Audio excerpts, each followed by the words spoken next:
ఎందుకు క్రైస్తవునికి బాధ?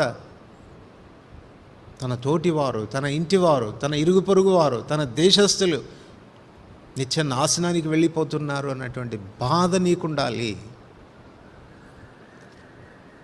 ప్రలాపించే వ్యక్తిగా ఉండాలి, ప్రసవ వేదన పడేటువంటి వ్యక్తిగా ఉండాలి. నీతి నిమిత్తం హింసించబడు వారు ధనిలు, పరలోక రాజ్యము వారిది. ప్రభు నిమిత్తం, ప్రభు కార్యాల నిమిత్తం బాధపడ్డానికి, శ్రమపడ్డానికి, హింసించబడ్డానికి. మాకు తెలుసు కదా, ఆత్మల సంపాదన విషయంలో అపోస్తలు ఎలా కష్టపడ్డారు, ఎలా హింసించబడ్డారు, ఎలా బంధించబడ్డారు, ఎలా చెరసాల్లో వేయబడ్డారు, ఎలా కొట్టబడ్డారు. నానా రకాలైనటువంటి బాధల చేత ఏ రీతిగా వారు హింసించబడుతూ వచ్చినారు.